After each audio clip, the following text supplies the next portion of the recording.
Welcome back, foot lovers and, mom huggers.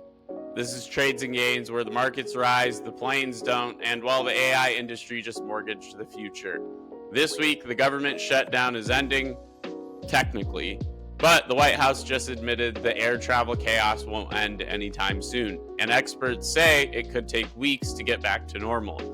Meanwhile, AMD, Anthropic, and every other tech messiah are promising trillion-dollar futures while Americans can't even board their flights. It's like living inside Silicon Valley TED Talk hosted by the DMV. So let's kick things off. The government shutdown hit day 43 before the White House finally agreed to pass the Senate's deal to reopen. But even with that, air travel is still wrecked, more so than an OnlyFans girl promoting her content on Snapchat. Transportation Secretary Sean Duffy, the guy now auditioning for America's least fun job, warned that even with the government reopened, flight delays could last weeks. A quote from him: "We feel there are going to be significant issues in the airspace. It'll be more than 10%, he said.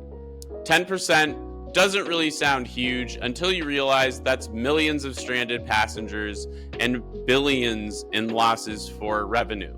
Airlines for America says the hit to the economy is between $285 and $580 million per day.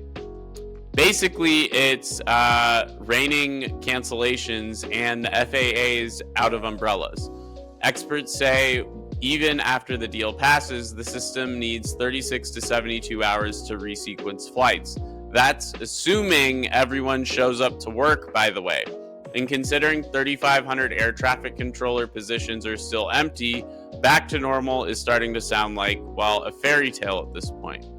Now, let's get our priorities straight, because America doesn't care about grounded planes, they care about soaring robots. And this is where it gets absurd. While Americans are stuck in airports, AI companies are announcing $50 billion data center buildouts. Anthropic, OpenAI's slightly more polite cousin, just announced a $50 billion plan for new AI data centers in Texas and New York. That's more than the GDP of most countries. To build warehouses that train chatbots to argue with you or make you feel way too good about yourself.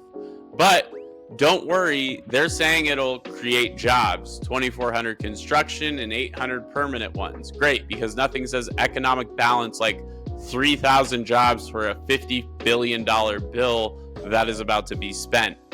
And right alongside that, AMD says its data center revenue will jump 60% in 5 years, projecting a $1 trillion total AI market. Wall Street heard that and lost its mind, and the stock popped 10% in a day.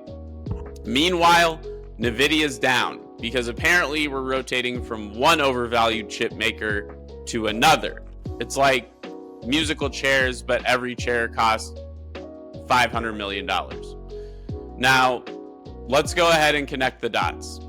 The government, it's barely functioning. The aviation system's on life support, but AI companies are building billion-dollar server farms like they're printing cheat codes for capitalism. This is the K-shaped economy on steroids. We talked about this yesterday. Tech firms are drowning in liquidity and the public drowning in TSA lines. And the White House just admitted that air travel chaos won't end even after the shutdown deal, because the workforce shortage is too big.